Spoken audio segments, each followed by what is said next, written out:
നമ്മുടെ കേരളത്തെ സംബന്ധിച്ചും ഇന്ത്യയെ സംബന്ധിച്ചും വളരെ പ്രധാനപ്പെട്ട ഒരു വിവരമുണ്ട്.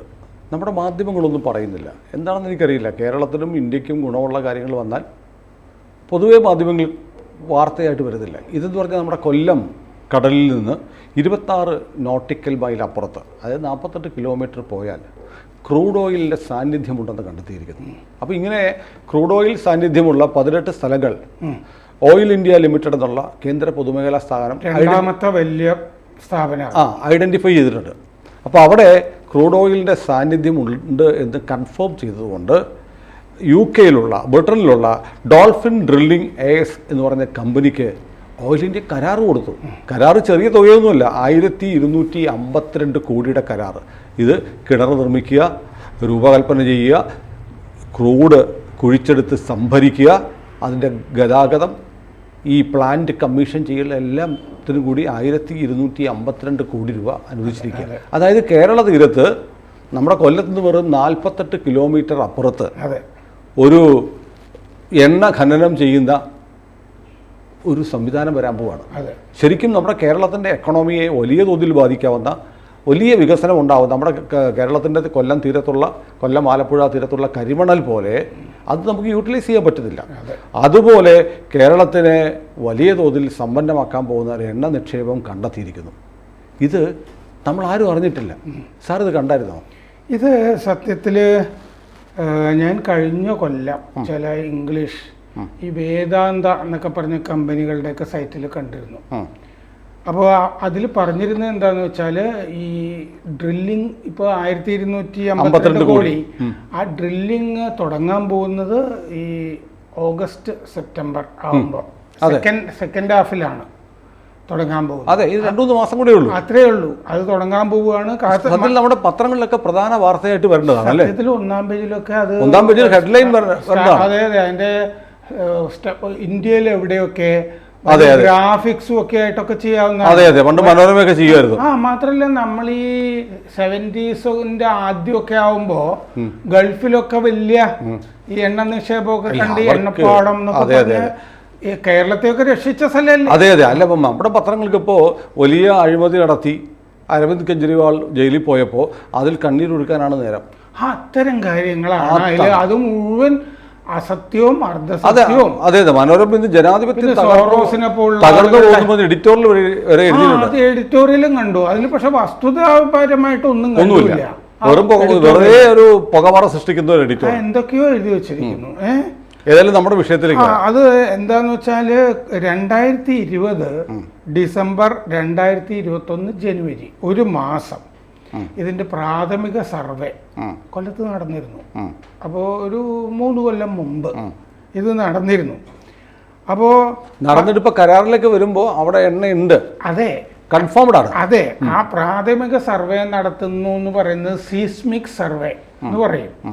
അതായത് ഭൂമിയിലേക്ക് ഈ എന്താ പറയുക ഭൂകമ്പ തരംഗങ്ങൾ, അതാണ് സീസ്മിക് വേവ്സ്, സെസ്മോഗ്രാഫ് പറയുന്നത്. ഭൂകമ്പം അളക്കുന്ന മറ്റേ നമ്മൾ കൃത്രിമമായിട്ട് ഒരു ചെറുകിട ഭൂകമ്പ തരംഗം ഭൂമിയുടെ ഉള്ളിലേക്ക് ഉണ്ടാക്കുകയാണ്. എന്നിട്ട് അപ്പുറത്തുനിന്ന് കിട്ടുന്ന റെസ്പോൺസ് ഉണ്ടല്ലോ ആഴങ്ങളിൽ നിന്ന്, അതിന്റെ സമയം, അങ്ങനത്തെ കുറെ കാര്യങ്ങൾ നോക്കിയിട്ടാണ് അത്രേ ഉണ്ടോ ഇല്ലയോ എന്നുള്ളത് മനസ്സിലാക്കുന്നത്. അങ്ങനെ 18 ബ്ലോക്കുകൾ ഈ 26 നോട്ടിക്കൽ മൈൽസ് 48 കിലോമീറ്റർ തീരത്ത് നിന്ന് കൊല്ലം, അങ്ങനെ 18 ബ്ലോക്കുകളിൽ ക്രൂഡ് ഓയിൽ ഉണ്ട് കൊല്ലത്ത്. ഇന്ത്യയിലെ 18 സ്ഥലങ്ങളല്ല, കൊല്ലത്ത് അത് ബ്ലോക്കുകളായിട്ടാണ്. ഞാൻ കരുതി ഇന്ത്യയിലാകെ കണ്ടെത്തിയ 18 സ്ഥലങ്ങളല്ല. റിഗുകളൊക്കെ സ്ഥാപിക്കാൻ കഴിയുന്നതായിട്ടുള്ള, നമ്മൾ ഈ കിണർ കുത്താനൊക്കെ സ്ഥലം നോക്കില്ലേ എന്ന് പറയുന്നത് പോലെ ഇന്ന സ്ഥലത്ത് 18 ഇടങ്ങളിൽ ക്രൂഡ് ഓയിൽ നാച്ചുറൽ ഗ്യാസും കണ്ടെത്തിയിട്ടുണ്ട്. നാച്ചുറൽ ഗ്യാസും. അപ്പോൾ ഇത് ഇപ്പോൾ ഈ 1252 കോടി രൂപയുടെ കരാറ് കൊല്ലം മാത്രമല്ല കവർ ചെയ്യുന്നത്. ആന്ധ്രയിലെ അമലാപുരം, കേരള കൊങ്കൺ മേഖല അതും കൂടി പെടും. ഇത്രയും കൂടിയൊക്കെ ഉണ്ട് അതിൻ്റെ അകത്ത്. അപ്പോൾ ഈ ആന്ധ്ര അമലാപുരം 93 9 ചതുരശ്ര കിലോമീറ്റർ, പിന്നെ 4 ബ്ലോക്ക്. അത് വെച്ച് നോക്കും കൊല്ലത്താണല്ലോ കൂടുതൽ 18 ബ്ലോക്ക്. അമലാപുരത്ത് കേരള കൊങ്കൺ തീരത്ത് കേരള കൊങ്കൺ തീരത്ത് 29.35 പ്രാരംഭ സർവേ നടന്നിട്ടുണ്ട്. ഓയിൽ ഇന്ത്യയുടെ പണ്ട് കൊച്ചിയിൽ ഓയിൽ ആൻഡ് നാച്ചുറൽ ഗ്യാസ് അവര് ONGC പണ്ട് നടത്തിയിരുന്നു. അത് പക്ഷെ ഗുണമില്ലാതെയാണ് ലാഭകരമല്ല. അത് വലിയ ഗുണമില്ല ഉണ്ട്. പക്ഷെ അത് മൈൻ ചെയ്തെടുക്കുന്നത് അതിന്റെ ചെലവ് വെച്ച് നോക്കുമ്പോൾ വറുത്തല്ല കണ്ട് ഉപേക്ഷിച്ചിരുന്നു. ഇത് പക്ഷെ അങ്ങനെയല്ല. അതുകൊണ്ടാണല്ലോ ഇത്രയും വലിയ തുക വരുന്നത്. അപ്പോൾ 2009 കൊച്ചിയിൽ പര്യവേഷണം നടന്നിരുന്നത്. ഇപ്പോൾ ഓയിൽ ഇന്ത്യ വന്നിരിക്കുന്നത് ആസാമിലാണ് അതിൻ്റെ ആസ്ഥാനം. ആ സീസ്മിക് സർവേ ഒക്കെ നടത്തിയിട്ട് ഈ ഇന്ത്യയിൽ പക്ഷേ ഈ സുനിൽ പറഞ്ഞ പോലെ ഇത് നോക്കുമ്പോഴാണ് എനിക്ക് അത്ഭുതം. നമ്മളിപ്പോൾ ഇവിടെ ക്രൂഡ് ഓയിൽ എടുക്കുന്നുണ്ട്, പല സ്ഥലത്തും. ഉദാഹരണത്തിന് റവ്വ ബ്ലോക്ക് എന്ന് പറഞ്ഞു, ഈ അമലാപുരം എന്ന് പറഞ്ഞില്ലേ ആന്ധ്ര, ഇപ്പൊ വീണ്ടും പര്യവേഷണം നടക്കാൻ പോകുന്ന സ്ഥലം. അവിടെ 311 മില്യൺ ബാരൽ ക്രൂഡ് ഓയിൽ ഉൽപ്പാദിപ്പിച്ച് കഴിഞ്ഞ കൊല്ലം വരെ. 311 million barrel, 385 billion cubic feet gas ഉൽപ്പാദിപ്പിച്ച് കഴിഞ്ഞു. അവിടെ 225 ഏക്കറാണ് എണ്ണപ്പാടം. 8 ഈ അൺമാൻഡ് പ്ലാറ്റ്ഫോംസ് ഉണ്ട് ഇതിൻ്റെ, മനുഷ്യനില്ലാത്തത്, മനുഷ്യൻ വേണ്ടാത്തത്. അതിൻ്റെ ശേഷി എന്ന് പറയുന്നത് ഒരു ദിവസം 70,000 ബാരൽ ഉൽപ്പാദിപ്പിക്കാവുന്ന ശേഷിയുള്ള പ്ലാന്റ് ആണ് അവിടെ. ഇതൊക്കെ നമ്മുടെ കൊല്ലം പോർട്ടിലും ഇതൊക്കെ ചെയ്യുന്നുണ്ട്. പ്ലാന്റ്, റിഗുകള്, ഇങ്ങനെ 95 മില്യൺ ക്യൂബിക് മറ്റേ സ്ക്വയർ ഫീറ്റ് മറ്റേ ഗ്യാസ് ഉൽപ്പാദിപ്പിക്കാനായിട്ട്. അതുപോലെ 10 മെഗാവാട്ട് വൈദ്യുതി. ഇത്രയും സംഗതി റവ്വ എന്ന് പറഞ്ഞ ഒറ്റ ബ്ലോക്കിൽ ഇപ്പൊ നമ്മൾ നേരത്തെ ബ്ലോക്ക് എന്ന് പറഞ്ഞില്ലേ, 18 ബ്ലോക്ക് എന്ന്. ഈ ഒരു ബ്ലോക്കിൽ ആന്ധ്രയില് അമലാപുരത്ത് നിന്ന് ഇപ്പൊ ചെയ്തു വരുന്നുണ്ട്. അപ്പോൾ അവിടെ ഈ ഡോൾഫിൻ ഡ്രില്ലിങ് UK എന്ന് വന്നിട്ട് ചെയ്യാൻ പോകുന്നത് വെറുതെ ആദ്യമേ കുഴിക്കുക എന്നൊക്കെ ഉള്ളതല്ല, കൂറ്റൻ കിണറുകൾ, അത് തന്നെ റിഗുകള്, പിന്നെ ഈ ഇന്ധനം നിറയ്ക്കാനുള്ള ഏർപ്പാടുകൾ കൊല്ലം പോർട്ടിനോട് ചേർന്നിട്ട്, അങ്ങനെ പ്ലാന്റുകൾ, പിന്നെ കപ്പലുകൾ പല ചെറുതും വലുതും ഒക്കെ ആയിട്ട് വരും. അതിനൊക്കെ ഇന്ധനമൊക്കെ നയിക്കണം. ടഗുകൾ, ഇങ്ങനെ പല സംഗതികള് ഒക്കെ. ചുരുക്കി പറഞ്ഞാൽ കൊല്ലം പോർട്ടൊന്നും അത്ര വലിയ പോർട്ടൊന്നും അല്ല, അതൊക്കെ വികസിക്കാൻ പോവാണ്. അപ്പോൾ വലിയ മാറ്റം കൊല്ലം ജില്ലയിൽ, ചുരുങ്ങിയ പക്ഷം കേരളത്തിൽ കൊല്ലം ജില്ലയിലെങ്കിലും വലിയ വ്യാവസായിക പ്രാധാന്യമുള്ള ഒരു കേന്ദ്രമായിട്ട് മാറാൻ പോവാം. സത്യത്തിൽ ഈ കൊല്ലം വലിയ വികസനമൊന്നും ഇല്ലാത്തൊരു സ്ഥലം. നമ്മളിപ്പോഴും സഞ്ചരിക്കുമ്പോൾ നമുക്കറിയാം, ഒരു നല്ല ഹോട്ടൽ തന്നെ കുറച്ച് ദൂരത്തേക്കൊന്നും ഉണ്ടാവില്ല. അവിടെ കൊല്ലം വിട്ടു കഴിഞ്ഞാല് തിരുവനന്തപുരത്ത് കുറെ ദൂരത്തേക്കൊന്നും, ഒരു പാവപ്പെട്ട നഗരമാണ് കശുവണ്ടി ഫാക്ടറികൾ. എന്തിന് കൊല്ലത്ത് ഇന്ന് അറിയപ്പെടുന്ന എഴുത്തുകാർ പോലും ഇല്ല. ഒരു കാലത്ത് ഈ ജനയുഗമായിട്ട് അതെ ഒരു നല്ല പ്രസിദ്ധീകരണം ജനയുഗം, പിന്നെ മലയാള നാട്, കേരള ശബ്ദം. സാംസ്കാരികമായും കൊല്ലത്തിന് വലിയ പ്രാമുഖ്യം ഉണ്ടായിരുന്ന ഒരു കാലമുണ്ട്. അതെ, ഈ രവി ജനറൽ പിക്ചേഴ്സ്, രവീന്ദ്ര അവിടെ ലൈബ്രറി ഒക്കെ ഉണ്ടാക്കി. അദ്ദേഹത്തിന്റെ പണം കൊണ്ട് അവര് ലൈബ്രറി ഒക്കെ ഉണ്ടെന്നല്ലാതെ അദ്ദേഹം കുറച്ച് സിനിമകള്, നല്ല സിനിമകള്, ഈ അടൂർ ഗോപാലനും അരവിന്ദനും ഒക്കെ കൊടുത്തു. അങ്ങനെ വല്ലാതെ പിന്നാക്കം പോയ കൊല്ലത്തിന്റെ ഭൂമികയിൽ വലിയ മാറ്റങ്ങൾ വരുത്താൻ ഒരുപക്ഷെ ഈ എണ്ണ ഖനനത്തോടുകൂടി കഴിയുമായിരിക്കും. കഴിയും. അതെ, ഒന്നാമത് സീസ്മിക് സർവേ നടന്നു കഴിഞ്ഞു. അപ്പൊ ആ സർവേയിൽ ഇതൊക്കെ കണ്ടു കഴിഞ്ഞു. അപ്പോൾ വലിയ തോതിലാണ് ചെയ്തിരിക്കുന്നത്. നേവിയുടെ പെർമിഷൻ വേണമായിരുന്നു, അത് ലഭിച്ചു. അത് കിട്ടിക്കഴിഞ്ഞു. ഇനി അതങ്ങ് ചെയ്യുക എന്നുള്ളത് മാത്രമേ ബാക്കിയുള്ളൂ.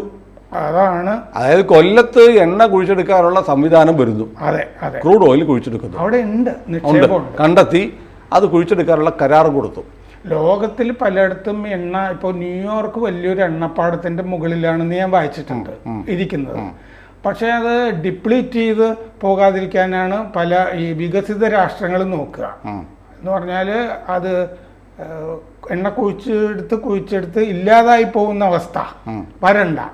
ഏറ്റവും അവസാനം ഒരു സന്നിഗ്ധമായിട്ട് വെക്കാം എന്നാണ് അവരൊക്കെ കരുതുക. പക്ഷെ ഗൾഫിൽ അങ്ങനെയല്ല, പരമാവധി ഊറ്റിയെടുക്കുക. അല്ല, നമുക്കറിയാലോ ഗൾഫ് എന്ന് പറയുന്ന ഇപ്പം UAE പ്രത്യേകിച്ച് സൗദി അറേബ്യയൊക്കെ ഈ വലിയ സമ്പന്ന രാജ്യമാവുന്നത് നമ്മുടെ കൺമുന്നിൽ ഓർമ്മയുണ്ട്.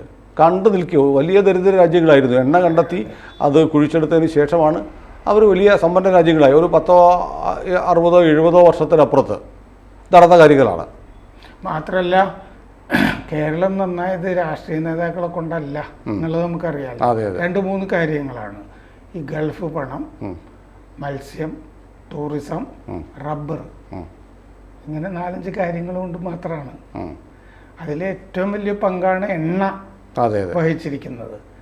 അപ്പം നമ്മളിപ്പോൾ എണ്ണ ഇവിടെ തന്നെ ഇതിൻ്റെ കൂടെ ഒരു ജാഗ്രത ഉള്ള സ്ഥലം ഈ അമലാപുര മേഖലയിൽ, ആന്ധ്രയിൽ എനിക്ക് തോന്നുന്നത് നമ്മുടെ പര്യവേഷണങ്ങൾ, ഇപ്പോൾ ആറ്റം ബോംബിൻ്റെ കാര്യം ഹോമി ഭാഭയും ലാൽ ബഹദൂർ ശാസ്ത്രിയും CA കൊന്നതുകൊണ്ട് ആണ് 10-35 കൊല്ലം നീണ്ടുപോയത് എന്നുള്ളത് നമുക്കറിയാമല്ലോ.